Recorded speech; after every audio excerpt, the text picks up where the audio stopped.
Good morning, Year 5. So, Tuesday morning, yesterday, hopefully you all had a go at that task because you are going to be making your own news report this week.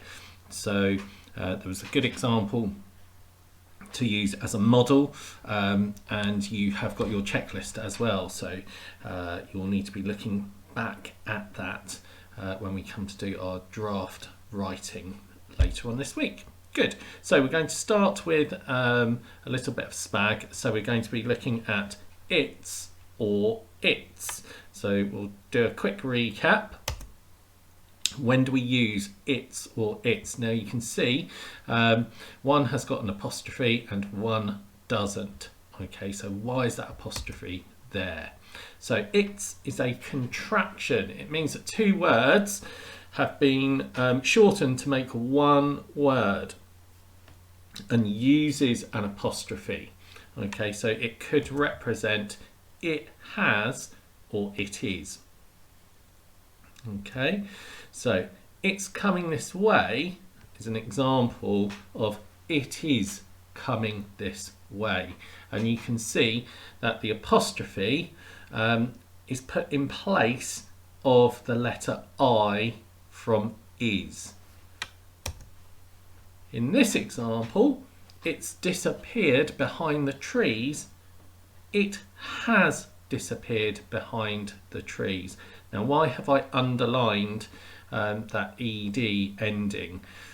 Okay, the verb disappear is in the past tense, and so when we use it has disappeared behind the trees, it means that it's happened already, so it's the past tense.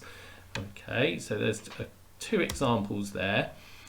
Using its without an apostrophe shows that something belongs to an animal or a thing. So we say that this is for possession.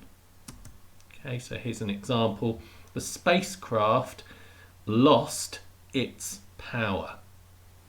Came crashing down to Earth. So the power belongs to the spacecraft. It's lost. Okay, fantastic. So what I would like you to do is rewrite the sentences in your book and decide how you're going to represent its in each of those sentences. Okay, so you need to rewrite them. How are you going to represent them? Now, a good tip is if you're unsure, then say it is or it has. Okay, if it makes sense in that sentence, you know that you're going to need an apostrophe. If it doesn't make sense, then it's going to be for possession. Pause the video, have a go, and we'll look at the answers in a moment. Welcome back. Right, so hopefully you might have had a go at writing some of your own examples too. That's always good practice. Let's just check this out.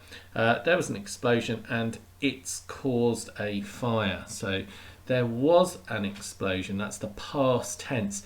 It has caused a fire. So I'm using an apostrophe for that example. It's raining, so hopefully the fire will go out. So we can say it is raining, so hopefully the fire will go out. So that's present tense. The horse has lost its bridle. So there's the picture of the horse. It's lost its bridle, so the bridle belongs to the horse. Okay, so that's possession. The cart is stuck because its wheel is broken. So the wheel belongs to the cart. It's another example of possession. Okay, or belonging. The smoke is coming out of its door. So again, the final example is one with possession. We can't say the smoke is coming out of it is door, or the smoke is coming out of it has door. Doesn't make sense. So that's a good way of checking whether to use its with an apostrophe or just its. Brilliant. Let's move on. So today you're going to be gathering information from a range of sources. Okay, so I've put some resources into or on the school website for you to have a look at. And there are also some links. I'll explain about that in a moment. So you are Henderson, okay, a reporter, and you're gathering information about the mysterious events that have recently unfolded in the community. The newspapers have paid little attention to the events that have been going on, but you realise that this could be your lucky break as a small-time reporter. You gather information from a number of different sources. So Ogilvy is an astronomer, okay, someone who looks at the stars. You're going to find out a little bit more about this person and what he has seen. You're also going to find out about eyewitnesses from the community. So what have other people noticed? You need to send your draft copy of the report down to London head office this week. The country, if not the world, needs to wake up to this imminent threat. Yours is the report that could achieve this. Very scary news. Okay, so frontline or headline news: Martians continue attack. So you're going to create your own report this week. So what do we remember from yesterday about report writing? You are going to need to focus on using the 5 W's. So these are the sources that we're going to gather our information from. We're going to have an extract from the novel, from the book, The War of the Worlds. We're going to have an audio clip and a trailer for a BBC series as well. Okay, so you are going to need a piece of paper to make notes as you go along. That's really important. Think about your readers. How are you going to grab their attention? What are the main points of your report going to be? So that's something that you need to decide what's important to include in your report. You do need to use a chronology. So your report will be based on a sequence of events. So time, when things happened, is going to be really important, and we'll look at that during our planning session. You need to be clear about who is involved, and you could also make predictions about what might happen next. Okay, so the first thing we're going to do, we are going to read from The War of the Worlds. Then we should have an audio clip, and then we're going to watch a trailer for the programme. Okay, so let's get busy. Remember, you are Henderson, a reporter. So jot down some ideas. You will definitely need to rewind the video so that you can pick out the details. Okay, it might be an idea very quickly to write down your who, what, where, when and why, so you can make notes next to each one of those subheadings. Okay, pause the video if you need to do that now. Right, so here we go. The War of the Worlds by H.G. Wells. No one would have believed at the end of the 19th century that planet Earth was being watched by beings more intelligent than humankind, who regarded our planet with envy and were drawing up plans against us. The planet Mars, I will remind you, orbits the Sun at a distance of 140 million miles. It has air and water and all that is necessary to support life. And yet over the millennia, the planet has cooled, its air has thinned, and its oceans diminished. Mars is a slowly dying world. The Martians, gazing acquisitively across the gulf of space, watched our own warm and watery planet, and planned invasion. One night 6 years ago, astronomers on the Earth beheld a huge explosion of gas upon the surface of Mars. Their instruments indicated a massive flame moving towards the Earth at great speed. The newspapers paid little attention, so most people on Earth remained ignorant of one of the greatest dangers that has ever threatened the human race. The next night, through the telescope of my astronomer friend Ogilvy, I saw the phenomenon with my own eyes. For the next 10 nights, at exactly the same time, we and many other observers saw the same thing happening. A flaming mass heading towards Earth, one each night.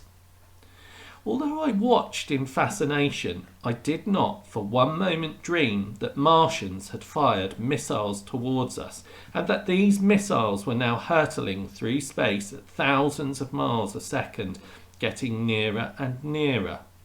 I did not even begin to consider that these flames would bring so much calamity and death to the Earth. Each night I returned home from Ogilvy's observatory to my comfortable home and my loving wife. Everything seemed so safe and tranquil. Then came the night of the first falling star, a line of flame high up in the atmosphere. Below, hundreds of thousands of people in London and the Surrey countryside were sleeping in peace. Convinced that a meteorite had landed on the common, Ogilvy rose early the next morning and strode out to investigate.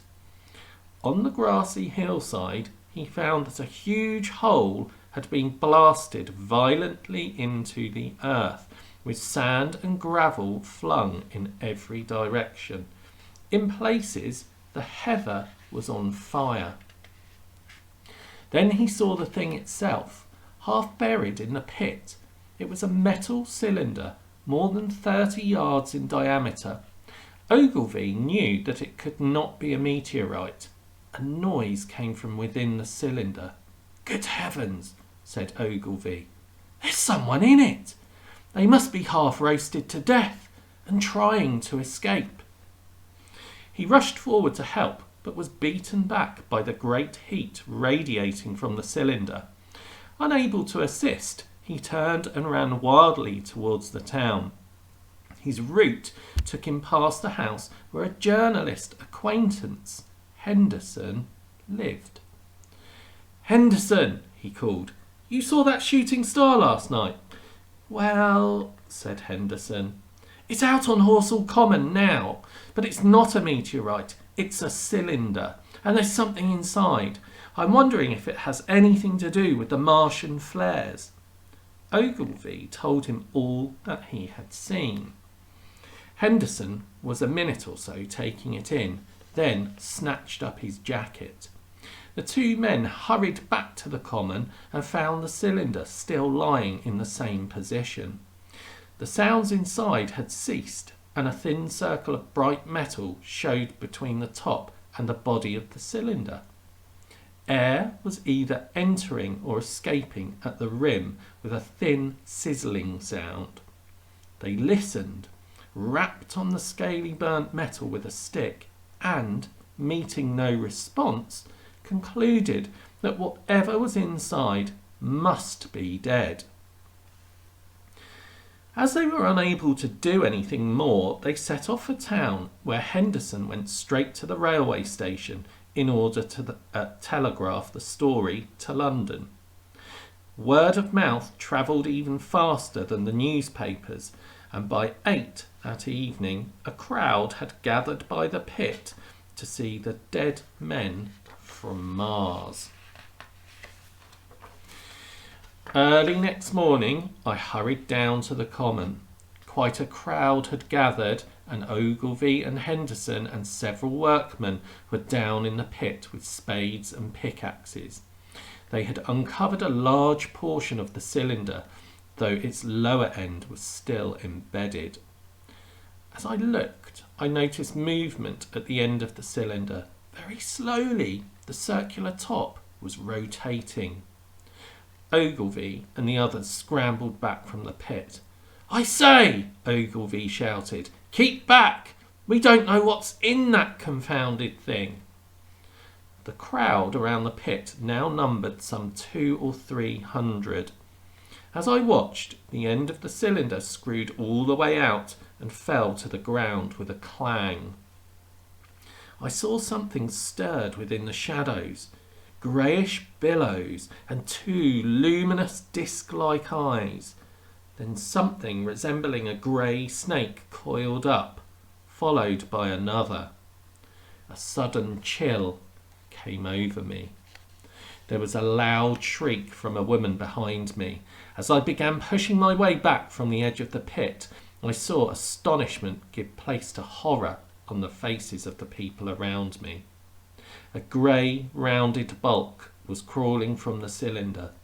Its skin caught the light, glistening like wet leather. Two large, dark eyes regarded the crowd. The thing's head was round, with lipless, V-shaped mouth that quivered and panted and dribbled saliva. Those who have never seen a living Martian can scarcely imagine the strange horror of its appearance. There was something fungoid in the oily brown skin, something unspeakably nasty in its clumsy movements. Suddenly, the monster vanished. It had fallen from the cylinder and dropped into the pit. I heard it give a low roar, and then I saw another creature appear in the mouth of the cylinder. I ran towards a stand of trees 100 yards away. From there, I continued to watch the pit. The sunset faded to twilight before anything further happened. Then I noticed a small knot of men advancing from the direction of the town, the foremost of whom was waving a white flag. I heard afterwards that there had been a hasty consultation, and since the Martians were evidently intelligent creatures, it had been resolved to show them, by means of the universally recognised white flag, that we, too, were intelligent. Among the deputation were Ogilvy and Henderson. Suddenly there was a flash of light, and a quantity of luminous greenish smoke came out of the pit in 3 distinct puffs. As the green smoke rose, the faces of those in the deputation flashed pallid green. Slowly a humped shape rose out of the pit, and the ghost of a beam of light flickered from it. Then flashes of actual flame, a bright fire, leaping from one to another, sprang from the scattered group of men. It was as if some invisible jet landed on each in turn, flashing into white flame. By the light of their own destruction, I saw them stagger and fall, and their supporters turning to run. More beams of light flashed noisily from the pit, and people, pine trees, and even nearby houses were turned to flame. This flaming death, this invisible, inevitable sword of heat, was sweeping the landscape. It was as if an intensely heated finger was being pointed by the Martians, destroying all in its path. I perceived it coming towards me by the flashing bushes it touched, and was too astounded and stupefied to stir. I watched the beams sweep towards me, then stood up and ran madly, weeping like a child. I did not dare look back. I remember feeling that even when I was on the verge of safety, this mysterious heat ray might leap from the pit and strike me down. Okay, that was the opening of War of the Worlds. You will possibly need to rewind the video and go back through it and just try and pick out who was present, okay, who was there. The deputation means they were the people who were put in charge of the situation.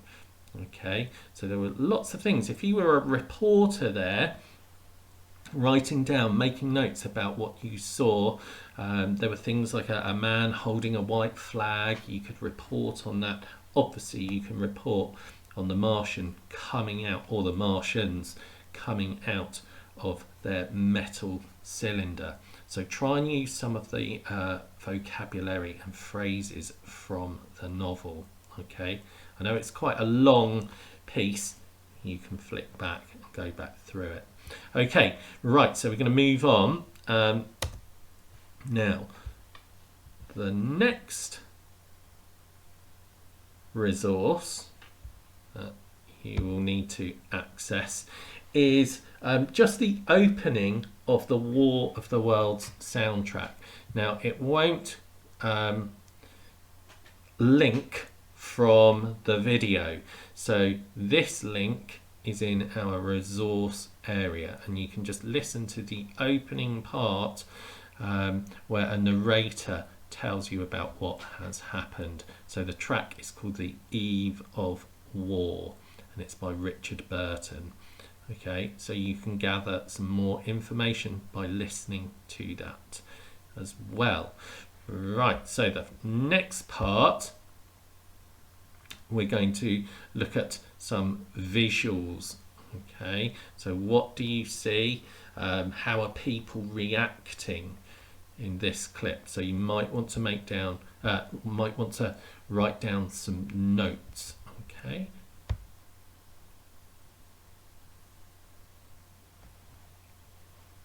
Ladies and gentlemen, it seems that something has arrived in England. The shooting star. Do you think it could be from Mars? Something can erupt from Mars and end up in Surrey. There's something inside. It's opening. This is nothing to be concerned about. They are coming! Ready? Fire! God! Is this the wages of our sin? The War of the Worlds on BBC One. Okay, brilliant. So there was a short clip from the TV programme War of the Worlds, just to show you some of the kind of settings that took place at the beginning of the book. So a common is common ground. It's like a field. You could see there were trees, and mentioned that there were bushes being set on fire as well. Okay, so again, you can look back through that clip. It was only a quick one. Right, good. So moving on.